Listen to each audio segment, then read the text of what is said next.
Donc c'est encore un vrai plaisir d'être parmi vous et surtout de faire le modérateur. Moi j'ai le job le plus simple dans la présentation qui va suivre. Je fais le modérateur, c'est je le fais parler, je le fais démontrer. Voilà. Donc s'il dit des bêtises, je lui dis. S'il démontre, il est super fort, hein, donc il va s'en sortir. Pour faire simple, ce slide, comme tout le temps dans une société américaine, lorsque l'on parle de technologie et que l'on va présenter un certain nombre de choses, notamment à la fin, pour la partie vision et le futur de Nuta, bien évidemment, ce que vous verrez, ce dont parlera Sylvain, n'engage absolument pas Nutanix quant à la date de disponibilité ou l'exactitude du contenu. Il n'en demeure pas moins que la vision reste celle qui vous sera présentée. Je l'ai dit tout à l'heure, on était il y a 2 semaines à Barcelone, au GTS 2019. Personnellement, je ne connaissais pas bien Barcelone, donc j'ai plutôt passé mon temps à visiter les Ramblas sur la plage et à aller visiter la Sagrada Familia.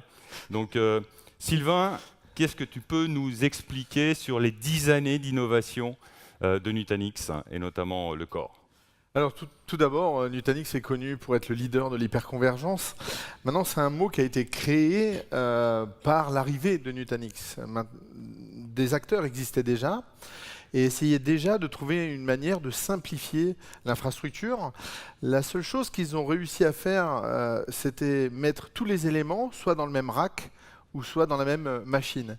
L'approche de Nutanix a été complètement différente. L'idée, c'est de faire un système distribué, du même type que ce qu'on peut voir sur les grands acteurs du web, comme Google, Facebook, etc. On va utiliser des simples serveurs et fédérer, grâce au logiciel, les ressources, que ce soit le stockage, la virtualisation, etc. Et donc ça, c'était vraiment la première étape de Nutanix. La seconde étape, ça a été d'ajouter des services au-dessus de cette plateforme pour vraiment la rendre similaire à ce qu'on peut trouver dans le cloud public et vraiment avoir la possibilité de développer des applications qui, je dirais, sont cloud natives et les faire fonctionner à la fois chez soi, ou bien dans le cloud public de manière complètement transparente.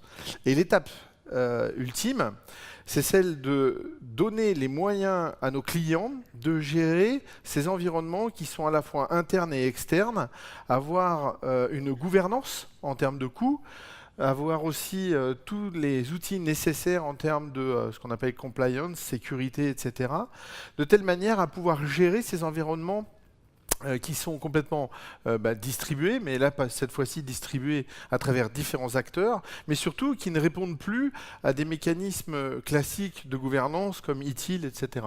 Donc il a fallu inventer de nouveaux modèles de gouvernance. Ok Sylvain, donc il y a bien les 3 étapes de la stratégie et de la vision de Nutanix sur les 10 dernières années. On reviendra sur la fin de la présentation sur le futur. Et si on revient par contre sur les bases, sur les fondations? Donc sur l'hyperconvergence, je le répète, il existait différents acteurs. Bien sûr, l'arrivée de la virtualisation a imposé l'utilisation à nouveau du stockage centralisé, parce qu'on en avait besoin pour pouvoir déplacer les machines virtuelles d'un serveur à l'autre. Il fallait que ces machines reposent sur un stockage centralisé. Et donc on avait tout cet empilement du stockage, du réseau de stockage, ces serveurs et la virtualisation. Et Nutanix a renversé en fait le modèle de manière complètement orthogonale en utilisant juste des serveurs interconnectés avec un réseau.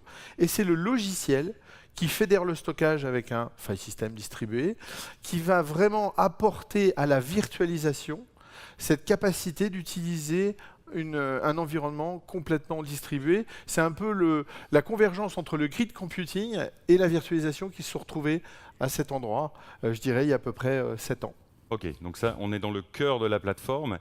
Et quel type de service retrouve-t-on dans le cœur de la plateforme? Alors, l'étape 1, ça a été vraiment la partie stockage. Avec l'arrivée du SSD, est-ce qu'il est encore utile de mettre tout le stockage dans la même boîte et d'avoir un goulot d'étranglement pour accéder à ce stockage? Ça me fait penser à l'autoroute A6 que je prends assez souvent pour partir en vacances. Tant que les camions roulent, tout se passe bien. Et quand on dit départ en vacances, c'est fini. Eh bien, on a exactement ces phénomènes dans le monde x86 de flux qui sont incontrôlables.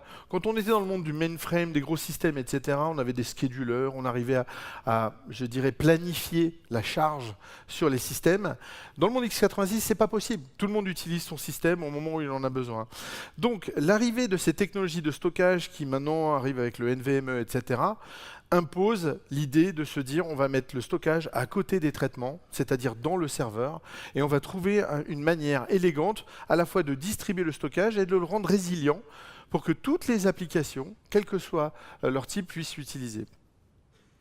Et sur la virtualisation, il était clair qu'au début, un acteur majeur avait de grosses parts de marché, c'était VMware. Donc on a commencé par VMware, puis on a ajouté Hyper-V et on a ajouté aussi Xen avec Citrix pour finalement packager KVM et faire un hyperviseur à la mode Nutanix qui s'appelle AHV et industrialiser la plateforme aussi bien pour AHV que pour les autres hyperviseurs du marché, en lui ajoutant tous les mécanismes connus de déplacement à la volée de machines, de répartition de charges, etc. etc.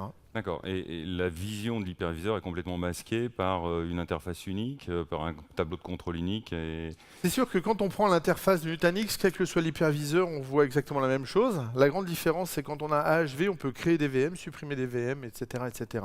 Parce qu'il faut bien voir que dans la plateforme, l'élément qu'on va manipuler, c'est la machine virtuelle. Ce n'est pas des blocs, des fichiers, etc. Ce qui a été aussi une grande différence par rapport à toutes les plateformes connues. Ok. Troisième chose importante sur le corps de l'infrastructure. Ah oui, la gestion, le one-click qui nous est cher, paraît simple comme ça, mais impose à ce qu'il n'y ait qu'un seul logiciel pour gérer l'ensemble de la plateforme. On n'a pas un millefeuille de différents outils de management, etc. C'est un seul logiciel et surtout une seule API. Ce qui fait qu'à la fois, via l'interface graphique, on a vraiment des actions en one-click. Le fait de créer une machine virtuelle, son stockage va se mettre au bon endroit, etc. On n'a pas à aller dans les différentes couches pour créer cette machine. Et puis surtout, grâce à l'API, on peut l'intégrer dans de l'automatisation globale pour l'entreprise. On peut l'intégrer dans des portails, dans des processus de validation, etc. Donc ça simplifie vraiment l'intégration de la plateforme dans un environnement déjà existant chez client. Donc l'objectif étant complètement de banaliser l'infrastructure, et notamment l'infrastructure de stockage au sens large, mais l'infrastructure au sens large, grâce au cœur de la plateforme Nutanix. On va passer maintenant la main à James pour une partie de démo. Ok. Donc ce que je vais vous montrer, c'est une interface graphique dans laquelle on a accès à plusieurs environnements. Donc ça, c'est pas ce que vous avez. Donc je vais aller tout d'abord sur une plateforme où on fait de la virtualisation avec du vSphere. Je pense que beaucoup d'entre vous ont démarré la virtualisation avec ESXi. Et ce que je voulais vous montrer, c'est vraiment ce qu'a expliqué Sylvain et Bruno. J'aime bien quand c'est concret, donc je vais essayer de représenter vraiment ce qui a été dit. Généralement, quand vous avez une plateforme de virtualisation traditionnelle, vous allez par exemple avoir besoin de créer des volumes de stockage. Donc c'est simple quand on veut le faire au niveau de l'hyperviseur, mais il ne faut pas oublier qu'en dessous il y a du stockage. Donc généralement, qu'est-ce qu'il faut faire? Il faut provisionner le stockage, il faut configurer les LUN, il faut peut-être faire du zoning, ensuite il faut présenter ce stockage à l'hyperviseur et ensuite on peut créer des machines virtuelles. L'idée c'est de vous montrer en quelques clics comment je vais créer en fait un volume de stockage et comment je vais le présenter à l'hyperviseur. Donc pour ceux qui ont déjà vu ça, c'est ce qu'on faisait en fait entre 2011 et 2015. Donc c'est vrai que ça remonte à très longtemps. Moi, comme il y a beaucoup de nouveaux, j'ai qu'il y a beaucoup de nouveaux, je vais prendre quelques minutes pour le faire. Donc si je vais dans la partie stockage, je vais faire quelque chose de très simple. Je vais créer en fait un conteneur de stockage. Donc ce conteneur, c'est un conteneur dans lequel je vais mettre des machines virtuelles. Je vais l'appeler Next Paris. Je ne vais rien modifier d'autre. Ce que je peux voir, par contre, ce qui est intéressant, c'est que je peux choisir les hosts, les serveurs ESX auxquels je veux présenter en fait ces volumes. Donc ici, je peux décider, par exemple, de le présenter uniquement à 3 serveurs ESX. Ce qui est intéressant, c'est que si vous avez un environnement existant sur du vSphere, mettre du Nutanix, ça ne vous oblige pas à faire de gros changements. C'est-à-dire que pour l'administrateur de virtualisation, c'est complètement transparent. Pour les utilisateurs qui vont créer des machines virtuelles, c'est complètement transparent. L'avantage, c'est que vous allez aller plus vite. Quand vous allez voir créer un volume de stockage, vous le faites ici, et en quelques secondes, en fait, le volume de stockage va être créé. Vous voyez, le volume apparaît ici, et le volume est disponible, et il est présenté aux 3 serveurs ESX que j'avais sélectionnés. Donc ça, c'est ce qu'on faisait il y a un certain nombre d'années, ça existe toujours, ça a toujours un avantage pour les utilisateurs qui font du vSphere. Maintenant, l'autre chose qu'on veut également apporter, c'est le choix en termes d'hyperviseur. Pourquoi? Parce que l'hyperviseur, c'est une commodité, tout le monde l'utilise, et nous, on considère que la commodité, c'est quelque chose qui doit être intégré dans les solutions. On ne veut pas avoir plusieurs consoles de gestion, donc ce qu'on a fait, on a développé en fait l'hyperviseur, mais directement en fait dans l'interface d'administration. Donc ce que je vous montrais tout de suite, c'est l'interface d'administration, cette fois, qui va gérer un hyperviseur qui est celui de Nutanix, en fait, c'est notre distribution de KVM. Et ce que vous voyez, c'est que l'interface d'administration est la même. Donc, parfois, on peut avoir des outils différents avec des informations à différents endroits. C'est parfois perturbant. Là, ce qu'on voit, c'est qu'on retrouve exactement les mêmes informations. Et ce que je vais vous montrer, c'est comment je fais pour créer une machine virtuelle. Donc, une machine virtuelle, parfois, c'est quelque chose qui est géré par les gens de l'infrastructure. Parfois, c'est des développeurs qui veulent également créer leur machine virtuelle. Mais quand c'est des gens qui ne gèrent pas l'infrastructure, en fait, ils ne savent pas en fait, comment fonctionne la plateforme. L'idée, c'est de faire quelque chose de très intuitif. Je vous invite vraiment, cet après-midi, on aura une présentation sur le design. En fait, on a fait venir notre patron du design, et le design, c'est quelque chose de très très important pour nous. Donc après le déjeuner, vous en saurez plus sur le design. Donc, ce que je vais faire ici, je vais créer une VM, je vais faire très simple, Next Paris VM. Je vais choisir le nombre de vCPU, 1, la quantité de mémoire, 4, et après, je peux rajouter un volume de stockage, si je veux. Je vais aller plus rapidement, je vais aller jusqu'au bout, et je vais faire Save. Maintenant, ce qui est intéressant, c'est qu'il y a souvent la notion en fait, d'affinité. L'affinité, c'est quelque chose d'important. Vous allez créer des machines avec plusieurs nœuds, et ces nœuds, par exemple, ils ne devraient pas être sur le même serveur physique. Si c'est 2 nœuds d'un cluster, il faut éviter de les mettre sur le même serveur physique. Donc ici, déjà dans l'interface, je vais pouvoir définir en fait, de séparer ces machines virtuelles systématiquement. J'ai terminé, je crée la machine virtuelle, et c'est aussi simple que ça. Donc on retrouve vraiment la philosophie one-click dans cette création de machines virtuelles. Et vous voyez, je suis toujours sur la même interface. Donc dans cette interface, Prism, qui est en HTML5, c'est très important, je vais retrouver d'autres services. Un service qui est très intéressant, que je trouve très intéressant, quand vous avez une plateforme traditionnelle, comment vous faites pour savoir si tout se passe bien, si tout va bien? C'est difficile. Soit il faut des outils supplémentaires, ou sinon vous avez des outils différents qui vont vous donner les informations sur le stockage, les informations sur le réseau, les informations sur les applications, sur les machines virtuelles. Ce qu'on a voulu faire, on a voulu faire un petit cœur, ou un gros cœur, ça dépend comment je zoome. Et dans ce cœur, en fait, je vais savoir quel est l'état de santé de mon cluster. Là, je vois que c'est en rouge parce qu'il y a certains éléments qui sont en rouge. Et si je vais un peu plus dans le détail, si je vais dans les machines virtuelles, ce qui est intéressant, c'est que je vois qu'en fonction de l'entité, je vais retrouver un certain nombre de paramètres qui vont me permettre de savoir quel est l'état de santé de ces machines. Donc il y a énormément de choses qui sont testées. Donc, sur les machines virtuelles, on va aussi tester ce qui est nécessaire d'être testé, l'utilisation CPU, la latence. Donc, peut-être que vous avez déjà des outils qui permettent de le faire, vous pouvez conserver ces outils, mais vous avez quelque chose qui est déjà intégré dans la solution et qui fonctionne par défaut. Il n'y a même pas besoin de le configurer. Ça se lance automatiquement. Vous avez des questions? Non. Ce que je vais faire, c'est que je vais aller dans une machine virtuelle et j'aimerais vous montrer un autre point qui est intéressant, c'est comment je fais le monitoring. Je vais aller spécifiquement dans la partie I/O. Pourquoi? Parce que même en virtualisation, chaque élément est lié les uns les autres. Si vous avez une application, vous avez une base de données qui tourne dans une machine virtuelle, même encore aujourd'hui, il y a des gens qui hésitent à mettre des applications critiques dans les machines virtuelles. Pourquoi? Parce qu'en fait, on n'a pas toujours les informations qui permettent de savoir si la machine fonctionne bien. Ce qui est intéressant avec cet outil-là, toujours dans Prism, je peux voir, par exemple, quel va être le type d'I/O qui est écrit ou lu. C'est-à-dire que dans l'interface, sans même avoir à rajouter d'outils spécifiques, je vais savoir exactement quel va être en fait, le type de lecture et d'écriture qui va me permettre de savoir en fait, si ma base de données a été bien configurée. Ensuite, Sylvain l'a dit tout à l'heure, un point qui est très important, c'est les API. Donc, je le refais parce que j'étais vite. dans l'interface d'administration, qui est en HTML5, je vais avoir un explorer d'API REST. Et ça, c'est très important. Pourquoi? Parce que ça va vous permettre de vous intégrer à votre existant. Donc, toute la solution Nutanix, le système a été pensé API first. C'est-à-dire que dans les équipes de développement, on demande à tout le monde de penser API first. Et tout le monde ensuite va apprendre à interagir les uns les autres. Donc, ce qui est intéressant dans cet explorateur, c'est que je vais pouvoir tester en fait, des commandes, ou je vais pouvoir tester en fait, des informations. Si par exemple je vais aller dans les machines virtuelles, je vais avoir la liste des machines virtuelles.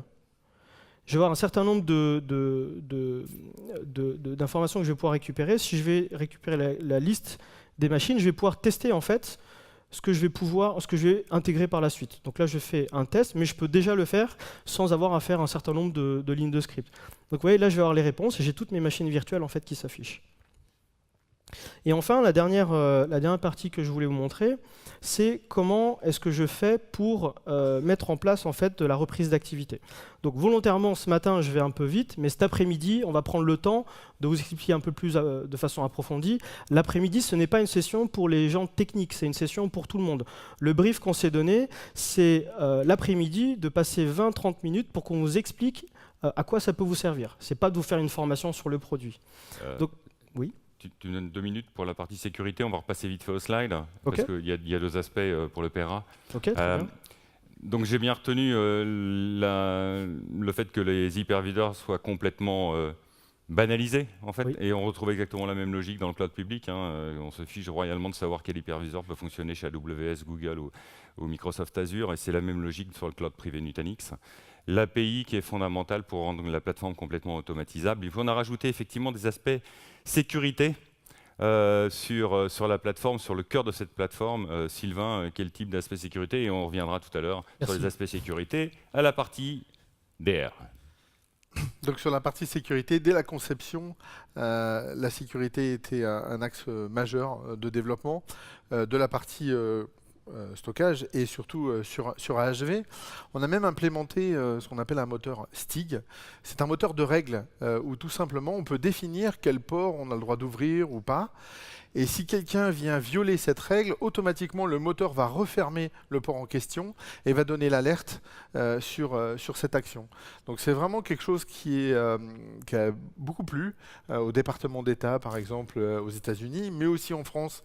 On a quelques personnes qui travaillent dans la sécurité, la défense nationale, etc., pour lesquelles ça a été vraiment un élément majeur dans leur choix de plateforme.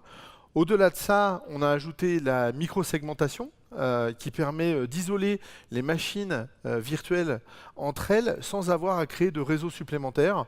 On va figer la source et la destination dans les communications et le numéro de port de telle manière à ce qu'aucune autre communication ne soit possible. Et pour finir, bien sûr, la reprise d'activité, c'est-à-dire que si une plateforme tombe, on est capable de redémarrer l'activité à un autre endroit avec plusieurs mécanismes, bien sûr, de réplication de l'asynchrone, near synchrone, jusqu'à totalement synchrone. Petite leçon sur la sécurité entre les machines virtuelles qui peuvent tourner sur la plateforme. Je crois qu'il y a une particularité de cette fonctionnalité qui fait qu'on n'est pas au niveau technologique, on n'est pas au niveau technique que l'on implémente la sécurité. Ah, tout à fait, c'est un petit peu, là je vais reprendre un peu le parallèle avec Amazon, on n'a pas besoin d'expert réseau, en fait c'est l'expert applicatif qui définit quelles sont les communications entre ces machines virtuelles et quelles sont celles qui sont licites et quelles sont celles qui sont illicites. On a aussi un moteur d'apprentissage, c'est-à-dire qu'on peut très bien laisser tourner les machines virtuelles, le système va apprendre quelles sont les communications en cours, les présenter et on va pouvoir sélectionner celles qu'on veut garder et celles qu'on va interdire. Ok, merci Sylvain. On repasse à James. Allez, la démo. Donc, ce que j'aimerais vous montrer, c'est le fait que dans cette interface d'administration, donc là, si vous avez remarqué, on est sur une autre console. Cette console, elle s'appelle Prisme Central, elle permet d'avoir une vue d'ensemble de plusieurs prismes. C'est-à-dire qu'un prisme, ça va être un cluster sur un site, et si j'ai plusieurs sites, je vais avoir un prisme central au-dessus, comme un parapluie, qui va apporter en fait une vue d'ensemble de tout ce que je suis capable de faire. Donc, ce que j'aimerais vous montrer, c'est déjà que dans cette même interface, je vais retrouver un certain nombre de fonctions, et ce que je vais vous montrer, c'est comment je fais pour créer un plan de reprise. Donc il y a deux choses. Il y a la capacité de faire de la réplication nativement, donc synchrone, asynchrone et near synchrone. Near synchrone, ça veut dire en quelques minutes. On est capable de faire des architectures en stretch, c'est-à-dire sur 2 sites, et avec du niveau 2, vous allez pouvoir déplacer vos machines virtuelles d'un site à un autre sans interruption de service. Et donc ce que je vais vous montrer ici, c'est comment je fais pour créer ce plan. Donc ce recovery plan, donc ce plan de reprise, je vais définir un certain nombre de choses. Donc je vais avoir 2 options. Les 2 options qui sont intéressantes, donc je choisis en fait mon site primaire, mon site secondaire. Donc bien évidemment, je peux avoir plusieurs sites de reprise. Et ce qui va être aussi intéressant, c'est la capacité en fait de revenir en arrière. Donc dans ce plan next, pareil, pas très original. La séquence, donc dans les entités, je vais, ça c'est quelque chose qu'on peut faire à l'avance, en fait je peux définir des entités, créer en fait des labels ou des catégories. Vous avez des applications qui sont des bases de données par exemple, où vous avez des containers, ainsi de suite. Vous allez pouvoir choisir en fait la catégorie de famille. Ça vous évite à chaque fois de choisir toutes vos machines virtuelles. Donc quand vous allez créer vos machines virtuelles, vous leur mettez un petit tag, et puis derrière quand vous voulez mettre en place ce plan de reprise d'activité, ça va se faire très simplement. Donc là je choisis ça. C'est le même tag qui est utilisé, ou c'est une partie de ces tags qui sont utilisés aussi pour la sécurisation Absolument, interapplicative. absolument. Et point important, on est vraiment sur de la réplication de machines virtuelles, c'est pas de la réplication de stockage. C'est-à-dire qu'on peut vraiment définir multiples destinations quand on fait la réplication et faire un environnement complètement full mesh. Et on peut aussi imaginer que par exemple 2 sites sont très proches et vont être en réplication synchrone, alors que le site central qui lui est plus éloigné va avoir une réplication à la limite tous les mois et pas tout à la seconde ou à la minute. Oui. Donc la réplication et la reprise d'activité, j'ai envie de dire, alors réplication c'est facile, tout le monde le fait. Maintenant, ce qui est important, c'est l'adressage IP, c'est-à-dire que les propriétés des machines virtuelles.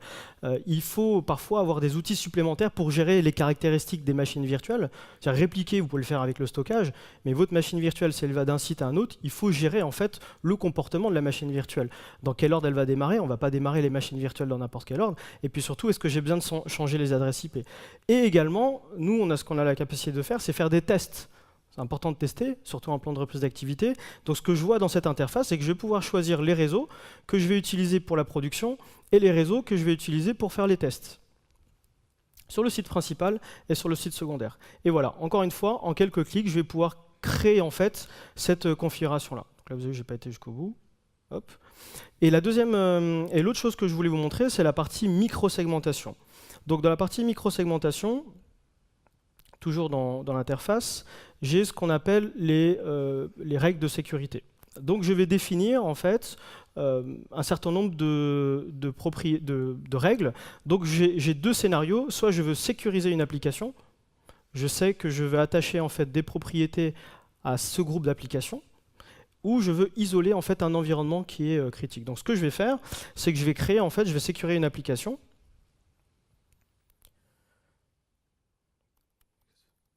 Si vous avez d'autres idées, je suis preneur. Pas très inspiré ce matin. Non, c'est très bien. Sachant qu'un environnement peut contenir plusieurs applications. Absolument. Suivant. Donc là, je vais choisir en fait toujours les tags. Et la deuxième partie, application first. Hop, pardon. Donc ce qui est intéressant, je vais m'arrêter là parce que cet après-midi, on va le voir dans le détail. Ouais. Ce que vous voyez ici, en fait, c'est comment est-ce que le système fonctionne et comment nous, on a raisonné en termes de design de la solution. C'est-à-dire que vous allez très simplement penser à votre trafic entrant, à votre trafic sortant, et ce que vous allez faire en fait entre les deux. Ok, merci beaucoup James. Donc on a vu une partie assez basique du cœur de l'infrastructure Nutanix et des services à valeur ajoutée autour du PRA, du DR et de la sécurisation des environnements applicatifs, ce qu'on appelle la microsegmentation. Ça c'est le cœur pour moderniser l'infrastructure IT. Maintenant, le deuxième étage de la fusée, je dirais, est l'évolution de l'innovation technologique de Nuta.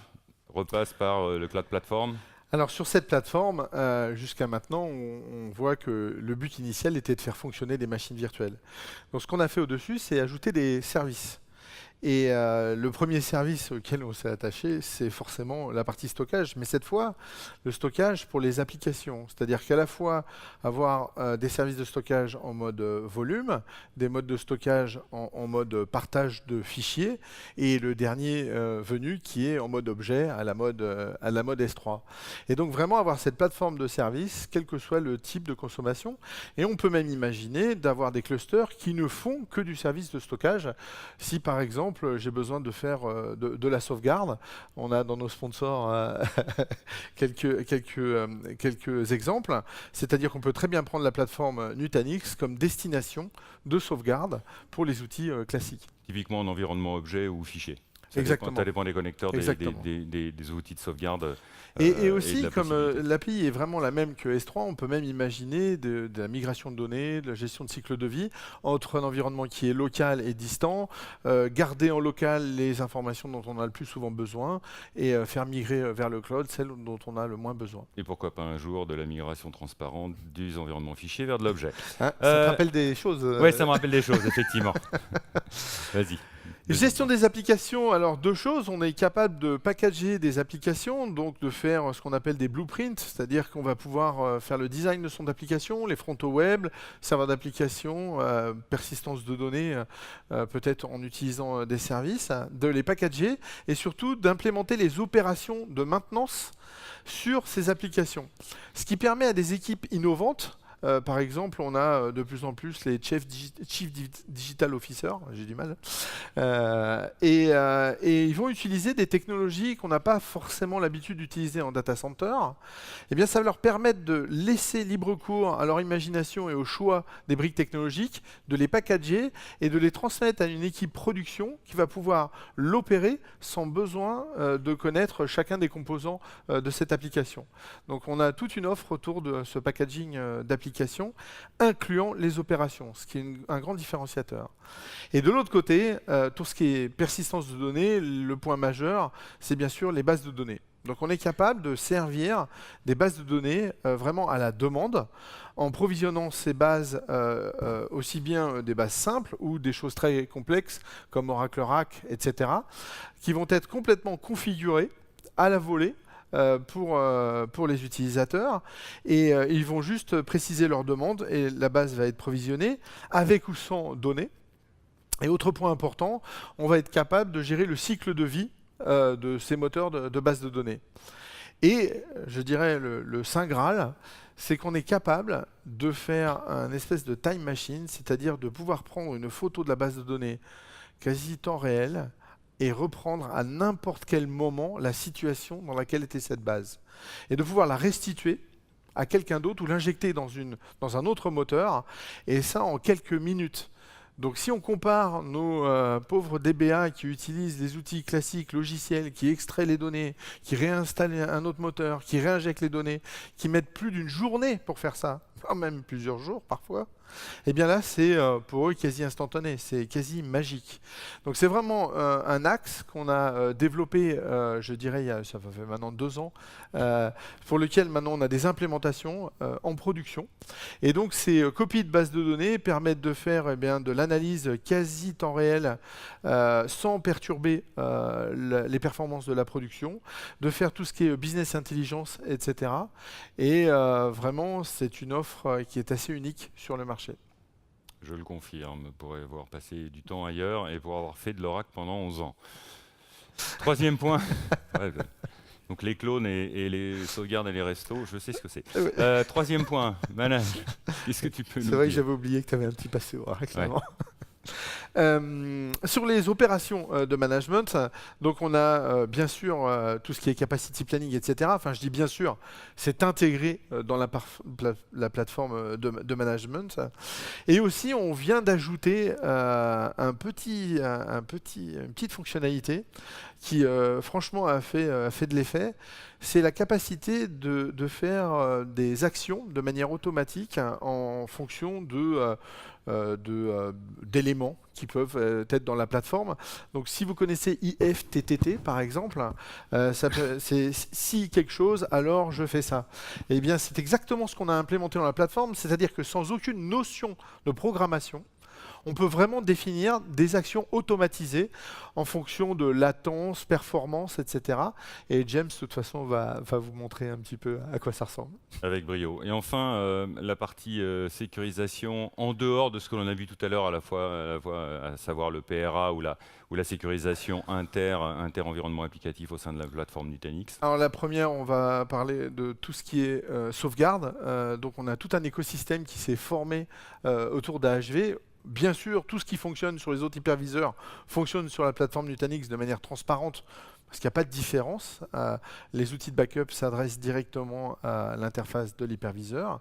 Mais sur AHV, il a fallu reconstruire un écosystème capable de vraiment utiliser ce qu'on appelle le change block tracking, c'est-à-dire de ne sauvegarder que les éléments changeants dans l'espace de stockage, et puis aussi d'aller plus loin, c'est-à-dire d'être capable d'aller voir nos snapshots dans la plateforme plutôt que d'aller chercher les données en live, etc., etc., etc. Et donc, on a vraiment un écosystème sur cette partie-là.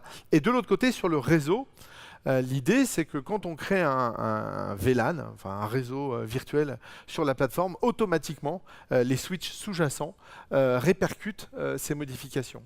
Et dans le futur, on ajoutera encore tout ce qui s'appelle service chaining, qui permettra d'augmenter les facultés de flow qu'on vient de voir à l'extérieur, de telle manière à avoir des load balancers, des contrôles de flux, de trafic, etc., qui seront faits par des équipements qui sont spécialisés sur le domaine et pour lesquels on a décidé qu'il était préférable de les laisser faire plutôt que d'essayer de les concurrencer, mais c'est pas du tout notre sujet, quoi. D'accord. Si j'essaye de synthétiser, donc on a fait évoluer la plateforme pour aujourd'hui accueillir tout type de workload, tout type de données sur la plateforme, d'offrir des services pour les environnements de base de données, d'automatiser au maximum ce type d'infrastructure et d'apporter la sécurité et les éléments fondamentaux de toute infrastructure, à savoir les éléments de sauvegarde avec tout l'écosystème de partenaires qui sont, pour certains sponsors, en tout état de cause, présents dans la salle. James, Oui. qu'est-ce que tu peux nous montrer? Je vais voir. Il m'a pas dit ça tout à l'heure. Quand on parle d'application, il y a aussi un point qui est important, c'est pas, on parle de machines virtuelles, mais ce qu'il y a à l'intérieur des machines virtuelles. Peut-être que certains d'entre vous font du SAP HANA ou vont être obligés de faire du SAP HANA. Ce sont des applications qu'on supporte sur du Nutanix. Donc ce n'est pas uniquement le contrôleur de domaine, des services de fichiers, c'est également des applications qui sont très critiques pour les entreprises. Il y a des entreprises qui vont mettre leur cœur de métier sur du Nutanix. Donc ce que je vais vous montrer par la suite, alors ce que je vous ai montré tout à l'heure, ça existe, d'accord, donc ce n'est pas de la roadmap.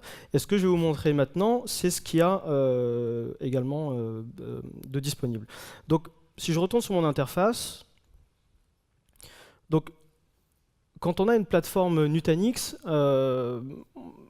au début, on avait pas mal de clients qui faisaient du VDI, ça c'était il y a 5-6 ans. Après, très rapidement, beaucoup de clients ont commencé à mettre d'autres applications parce qu'ils se sont rendus compte que c'était une solution qui était robuste et performante. Donc, quand on fait du VDI, on a les postes de travail virtuels, mais on a également des données utilisateurs. Ces données utilisateurs, je me rappelle au début, en fait, ils les mettaient sur des services de fichiers, par exemple, à l'extérieur, où ils créaient des machines virtuelles avec du DFS, et puis ils utilisaient ça en fait pour faire tourner leur serveur de fichiers. Donc ce qu'on peut faire directement avec Nutanix, donc ce qui est intéressant également, c'est que si vous êtes un client existant, que vous avez déjà fait vous avez acheté du Nutanix par exemple il y a 2, 3, 4, 5 ans, ce que je vous montre aujourd'hui, juste en faisant une montée de version, vous allez pouvoir en bénéficier. Donc vous n'êtes pas obligé d'attendre la dernière version pour pouvoir l'acheter. C'est-à-dire que le système est vraiment évolutif de cette façon-là. Donc toujours dans cette interface, je vois qu'il y a une partie file server, donc si vous faites la mise à jour et que vous n'avez pas cette fonctionnalité, elle va apparaître ici. Il n'y a pas besoin d'avoir installé quelque chose par-dessus. Et ce que je voulais vous montrer très simplement, c'est qu'en fait ici j'ai créé un serveur de fichiers, je l'ai fait à l'avance, hein, et ce serveur de fichiers, c'est un vrai serveur de fichiers que je vais pouvoir partager à mes utilisateurs. Donc, je vais avoir des informations sur la performance, je vais également avoir des intégrations avec les antivirus. Donc voilà, c'est vraiment un service de fichiers d'entreprise et on a rendu ça software defined. Les autres fonctionnalités qu'on a développées, donc là il faut voir vraiment, au début on avait les fondations, c'était on va dire l'hyperviseur et puis les services d'infrastructure, le stockage, et par-dessus on a rajouté un certain nombre de choses. Donc le marché a évolué très vite lorsqu'on parle des containers. Kubernetes est devenu, on va dire, le standard. C'est un orchestrateur en fait pour les containers.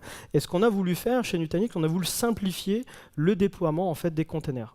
Donc, on est capable de faire du Kubernetes, en fait, déployer des clusters Kubernetes. Pareil, en quelques clics. Donc, pour ceux qui l'ont jamais fait, eh ben, vous êtes quand même capable de le déployer très simplement. Donc, un petit peu de configuration avant. Mais là, vous voyez, j'ai deux options. D'accord, un mode de développement, un mode de cluster. Donc, je vais avoir les masters, les workers, les etcd. Et puis derrière, je vais pouvoir définir et même le personnaliser pour pouvoir déployer mon cluster Kubernetes. Test. Qu'est-ce que je mets? Next, pareil. Je choisis le cluster sur lequel je vais le faire tourner, la version du Kubernetes.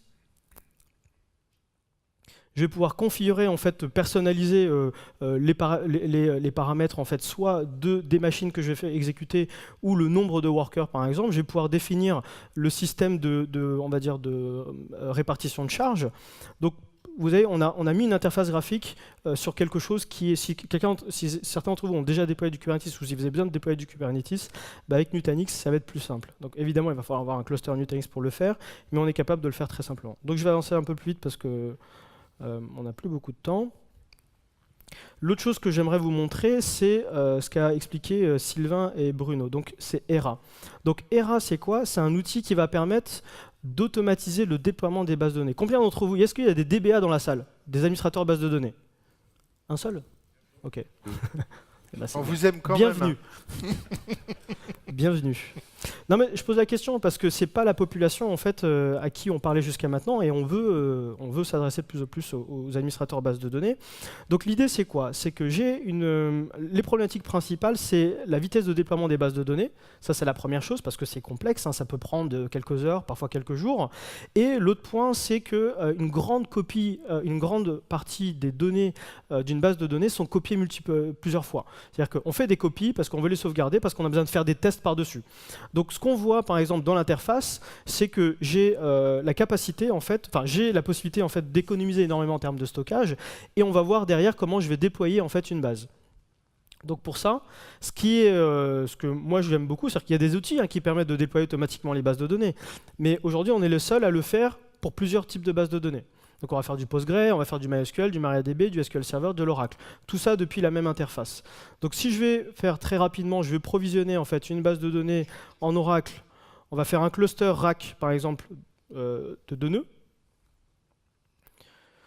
Je vais définir le cluster, next Paris. Test. Ce qui est intéressant, c'est que je vais pouvoir définir des profils. C'est-à-dire que plutôt que pour des gens qui vont déployer des bases de données, parfois, c'est pas vous qui gérez le déploiement de la machine virtuelle.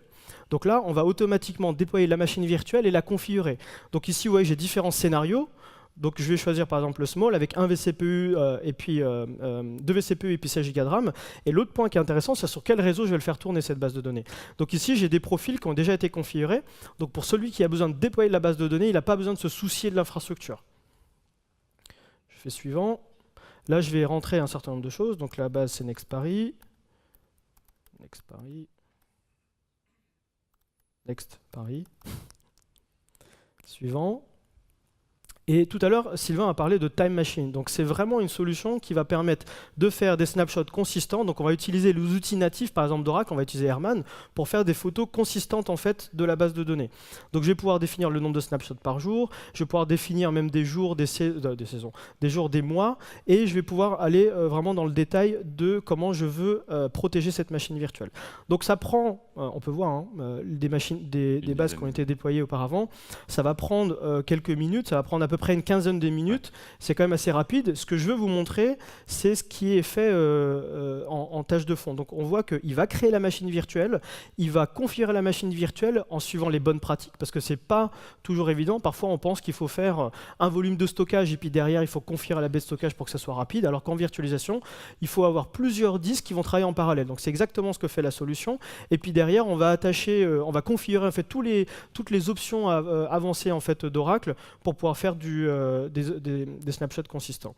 Et je montre très rapidement, si je vais faire du Time Machine, ce que je peux voir ici, c'est qu'en fonction de la couleur, je vais avoir en fait des photos qui sont plus ou moins fraîches. Donc ici, si je vais au 19 mars, je vais pouvoir retourner en fait à quelques secondes près ou à quelques minutes près. Si je vais ici, je vais avoir une photo tous les jours, je vais avoir un snapshot par jour. Donc tout ça dans la même interface d'administration. Et on n'a pas beaucoup de temps. Et on peut cloner une base à partir de n'importe quelle vision, à partir de n'importe quel snapshot, et surtout à n'importe quel point de temps ou de transaction de la base de données Oracle, ce qui est toujours extrêmement intéressant pour les DBA. Et la force de Hera, c'est qu'il est complètement intégré avec le stockage, ce qui fait que quand on fait une copie, en fait, on ne duplique pas les données.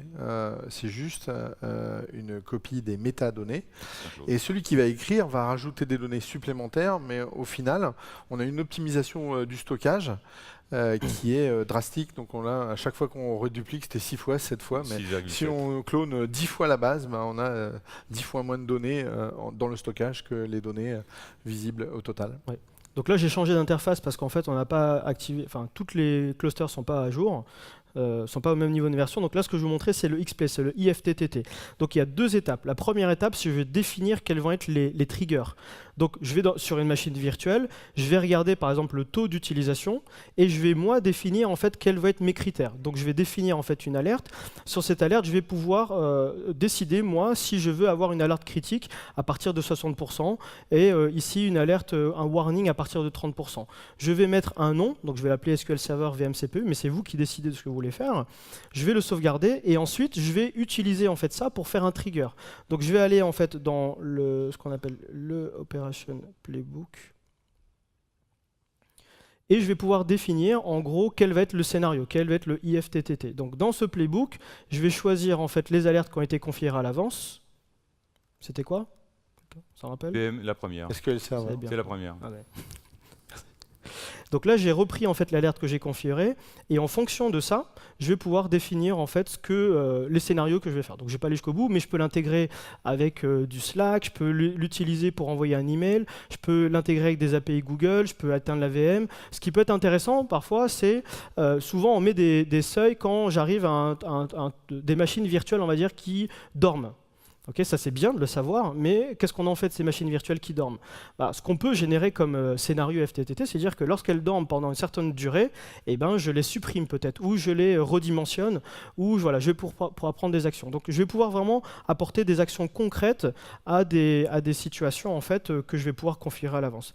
Et le dernier point, comme il n'y a pas beaucoup de temps, je vais vous parler de l'écosystème. C'est quelque chose qui est très important, parce que voilà, on n'a pas l'ambition en fait, de faire tout ce que les autres font. On a pour ambition de s'intégrer avec les outils existants. Vous avez sûrement du Juniper, du Palo Alto, du Cumulus ou d'autres solutions. Vous avez des solutions de backup qui sont déjà existantes. On ne veut pas vous dire, parce que vous faites du Nutanix, il faut passer à autre chose. Ce qu'on a voulu faire, c'est développer des intégrations. Donc ce que je vous montrais vraiment très rapidement, c'est une intégration qui a été faite avec Cumulus Network. Donc juste pour vous montrer, c'est que en gros, alors l'environnement de démo, ce qu'on a fait, c'est qu'on a simulé. Alors, si vous ne connaissez pas Ravelo, c'est un super outil.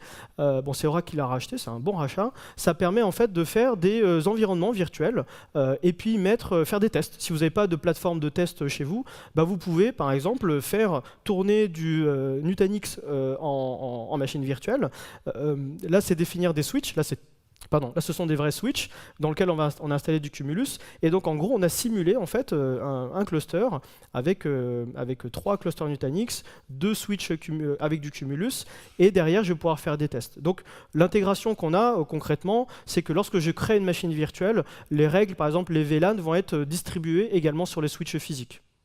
D'accord ? Je crée un VLAN sur mon hyperviseur. Bah, ce VLAN, il est appliqué directement sur le switch physique. C'est sympa quand même. Non. Donc c'est vachement pratique. Donc voilà pour la partie, je dirais, la deuxième partie de la fondation. Et là, on rentre sur la troisième partie.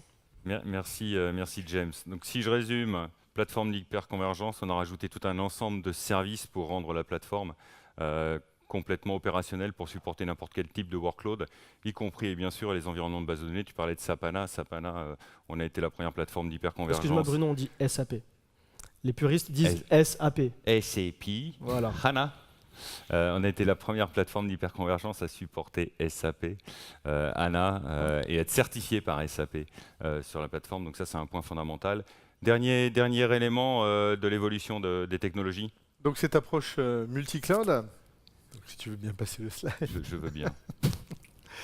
Donc, opérer sur des environnements multi-cloud, ça veut dire avoir la possibilité de consolider la consommation, consolider aussi les configurations des machines, de telle manière à avoir deux choses, une gestion des coûts et un contrôle des coûts, et de l'autre, une gestion de la conformité. Est-ce que cette machine a bien le droit d'être dans le cloud public ou non? Est-ce que les ports qui sont ouverts sur cette machine sont ceux qui sont supposés être, etc. Donc ça, c'est vraiment pour tout ce qui est opération, et quelle que soit la plateforme, qu'elle soit interne ou externe. Construire des applications modernes, donc on l'a vu avec la possibilité d'avoir une implémentation Kubernetes qui est l'installation, enfin on a pris la configuration originale, c'est-à-dire qu'elle est exactement la même que celle de Google et celle d'Amazon, donc il n'y a aucune modification à faire sur les applications, et du coup à la fois on est capable de couvrir les besoins des applications classiques qui ont besoin de résilience dans la plateforme, et de l'autre, on est capable de supporter les applications, je dirais, cloud natives, en leur offrant un environnement local similaire à ce qu'on peut trouver sur le cloud public. Et donc pour le dernier point, on veut éliminer les barrières alors de différentes manières. Par exemple, sur le poste de travail, on est capable d'avoir un environnement utilisateur, donc des desktop as a service, et de pouvoir les déployer aussi bien chez Azure que sur Amazon, en ayant un seul master et en ayant un contrôle en fait de tous les utilisateurs, un portail d'entrée, etc., sans aucune installation chez soi. Donc l'idée, c'est pas de concurrencer Citrix ou VMware. Eux, ils font des implémentations qui sont on-premise, c'est-à-dire que vous avez le contrôle de l'ensemble, mais vous avez la charge de l'installation de l'infrastructure, de tout ce qui est firewall, etc. Là, on offre tout simplement la possibilité de simplifier l'accès au desktop, de les sécuriser et d'avoir une gestion de master quelle que soit la destination, et donc on peut faire une pré-annonce et on sera capable aussi de déployer ces desktops virtuels sur la plateforme Nutanix qui se trouve chez vous. Mais l'accès se fait à travers une plateforme globale. Vous avez vos mots de passe, vos utilisateurs, etc. connectés à votre Active Directory, et les desktops seront déployés en fonction de vos besoins, soit sur Amazon, soit sur Azure, ou soit chez vous. Et sur ces offres, on est vraiment capable d'amener une transparence, que ce soit entre la plateforme interne ou les plateformes cloud publiques. Tout à l'heure, d'ailleurs, James a montré la partie DR. La partie DR existe aussi de manière aussi simple desktop. sur la partie DR as a service dans le cloud public. Et un dernier point. Le dernier investissement qu'a fait Nutanix, et vous allez en entendre parler, puis il va y avoir des démos, etc., c'est sur cette nouvelle approche du traitement des données qui est imposé par tout ce qui est Internet des objets, donc l'IoT. C'est la capacité de pouvoir déployer rapidement, de manière industrielle, des solutions IoT qui sont avec des traitements locaux et aussi des traitements centraux. Généralement, ce qu'on va faire, c'est qu'en local, on va prendre les informations des capteurs, peut-être prendre des décisions locales ou des calculs de prix, ou prendre des décisions en fonction de la température, ouvrir une vanne, fermer une vanne, etc. Et puis, au-delà de ces données qu'on va traiter en temps réel, on va peut-être conserver une partie de ces données pour les amener en centrale pour faire une analyse, je dirais, a posteriori. Donc on peut utiliser des data lakes, etc. Et pour avoir une gestion simplifiée de ces ensembles qui sont généralement des déploiements massifs, eh bien, Nutanix apporte vraiment l'industrialisation avec un savoir-faire qu'on a de par notre capacité à gérer des infrastructures distribuées. Eh bien, cette fois-ci, on va être capable de déployer les plateformes, de gérer le cycle de vie de la plateforme, des composants de la plateforme, et aussi des traitements qui se trouvent sur ce qu'on appelle le Edge. Donc c'est vraiment une extension de ce qu'on a pu imaginer sur les Remote Office, Branch Office, sauf que lieu que ce soit des utilisateurs, ça devient des capteurs et des machines. Et on a été capable à la fois de gérer les cycles de vie, et j'oubliais la partie sécurisation du transfert de données entre ces plateformes Edge et le site central. très en retard. James, Oui. vas-y, C'est moi qui dois je rattraper. t'en prie. Bien sûr. Non, c'est pas toi qui vas rattraper, Ouais, c'est de je- notre faute.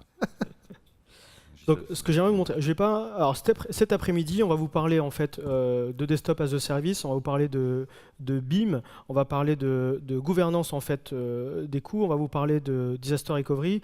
Je vais vous montrer vraiment rapidement un certain nombre de choses.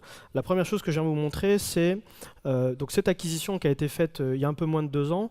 C'est un outil qui va vous permettre en fait d'optimiser vos coûts dans le cloud public. Alors, on n'est pas là pour vous pousser à aller dans le cloud public, mais la réalité est que il y a des intérêts à aller dans le cloud public, il y a des inconvénients à y aller. Nous, ce qu'on veut faire, c'est vous donner des outils qui vous permettent de prendre ces décisions. Est-ce que vous allez mettre cette application dans le cloud public? Est-ce que vous le gardez chez vous? Il y a un certain nombre de choses qu'il faut savoir pour prendre ces décisions. Le coût et la sécurité. Le problème de la sécurité, il est très important dans le cloud public. Les développeurs, ils vont déployer un certain nombre de choses dans le cloud public, mais ils ne vont pas sécuriser en fait nécessairement les données qui vont être hébergées en fait sur ces sites-là ou les connexions qui vont être faites. Donc ce qu'on a fait, c'est qu'avec l'acquisition de la société qu'on a faite, donc on a intégré chez Nutanix, qui s'appelle BIM maintenant, on va vous proposer ces 2 aspects. Le premier aspect, c'est la partie gouvernance des coûts. Et la deuxième partie, c'est la partie compliance. Cet après-midi, notre ami Ducan va en parler un peu plus, mais ce que j'aimerais vous montrer en snapshot, c'est simplement que depuis maintenant depuis peu, en fait, vous allez également avoir le coût en local de vos dépenses avec Nutanix. Donc vous allez définir les coûts, hein, le coût des licences, le coût du stockage, le coût de l'infrastructure, le coût humain, et ça va vous permettre de comparer. Attention à comparer les mêmes choses, hein, parce que sinon vous allez avoir l'impression que votre infrastructure on-premise elle est chère, mais dans le cloud public, il y a un certain nombre de choses que vous payez que vous ne savez peut-être pas. Donc ça va vous permettre de faire ça. Et la deuxième chose que je trouve vraiment intéressante, c'est la partie compliance. Comme je l'ai dit, c'est important de savoir si vous êtes compliant. C'est-à-dire qu'à un moment donné, il faut être capable de regarder toutes les applications qui ont été déployées et savoir si vous respectez un certain nombre de normes. Donc, ça s'affiche. Donc la deuxième chose que je vais vous montrer, parce que ça va prendre plus de temps, c'est le desktop as a service. Donc le desktop as a service, moi je trouve ça vraiment bien. C'est-à-dire que le VDI, on a toujours dit que ça allait être l'année du VDI, ça n'a pas décollé, en tout cas pas en France, pour un certain nombre de raisons. Par contre, ce qu'on voit de plus en plus aujourd'hui, c'est que vous avez des applications dans l'entreprise que vous ne pouvez pas le mettre dans le cloud public. Il y a des applications qui sont classiques, que vous devez les laisser, un Excel avec des macros, vous êtes obligé de le garder en local. Comment est-ce que vous faites si vous voulez apporter de la mobilité aux utilisateurs? Pourquoi ne pas se focaliser en fait sur l'application? Donc l'idée de Frame, c'est de vous proposer en fait la possibilité de déployer en fait des applications à vos utilisateurs. Ils peuvent venir avec leur poste, d'accord, et ils vont pouvoir accéder à ces applications. Donc ça ressemble à de la présentation d'application, mais ce qui va être intéressant ici, c'est que cette application-là, elle va tourner dans le cloud public, comme l'a expliqué Sylvain, mais on aura également la possibilité de le faire on-premise. Donc vous allez pouvoir mettre à disposition, par exemple, des applications qui sont chères, des applications qui permettent de faire de la 3D, par exemple, et dont vous n'avez pas besoin de licence systématiquement. Vous allez pouvoir mettre à disposition également des postes de travail complets pour les utilisateurs. Et enfin, le dernier point que je voulais vous montrer aujourd'hui, et je terminerai là-dessus, c'est Xai. Donc Xai, c'est quoi? Donc on vient d'annoncer en fait à Londres un site de reprise qui est en fait géré par Nutanix. Donc c'est-à-dire que si vous avez un cluster Nutanix, vous allez pouvoir activer comme sur l'iCloud, un exemple, hein, vous activez ça et vous allez pouvoir avoir accès à un site de reprise d'activité qui est en Angleterre aujourd'hui, mais on a prévu d'ouvrir dans d'autres pays. Et sans aller dans la démo, moi ce que je trouve vraiment intéressant, c'est simuler les coûts. Parce qu'on ne sait pas, c'est difficile de savoir combien ça va vous coûter. Nous, ce qu'on vous propose, c'est d'évaluer en fait le coût de la solution. Donc vous allez pouvoir choisir en fait un certain nombre d'environnements. Donc c'est pas uniquement le coût de la machine virtuelle, c'est également le coût des flux rentrants, sortants, les services par exemple de VPN qui vont être proposés.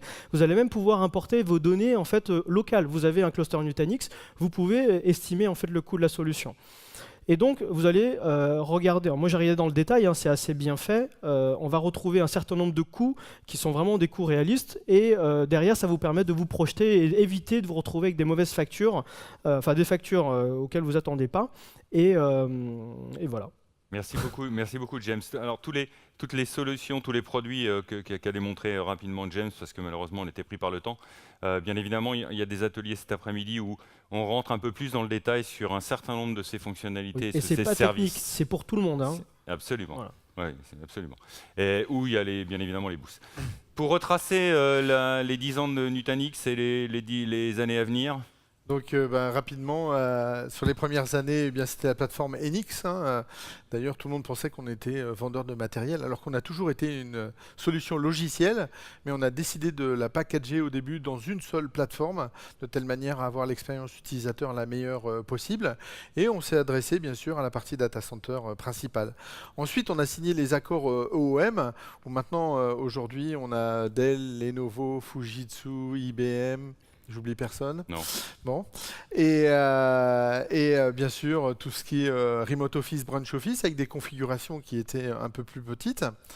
Et tout ce qui est plateforme, eh bien, maintenant on supporte d'autres marques, Cisco, HP, Huawei, Inspur, il y en a même que je connais à peine parce qu'en fait ils sont plutôt asiatiques.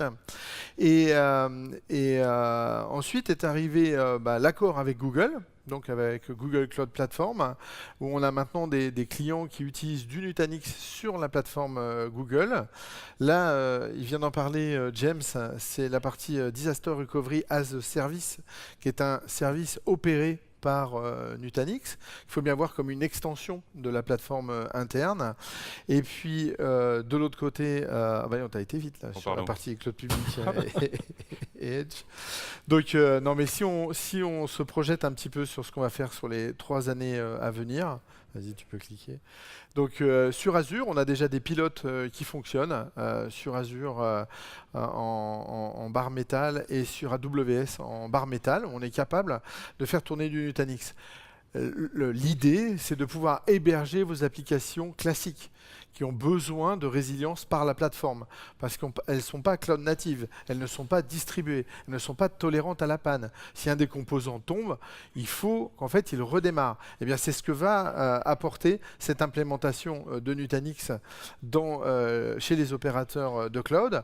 La partie Edge, on en a parlé avec la partie IoT. Et puis maintenant, ce qu'on va mettre vraiment à la suite de notre catalogue, c'est le desktop as a services, le container as a services, file as a services et object as a services.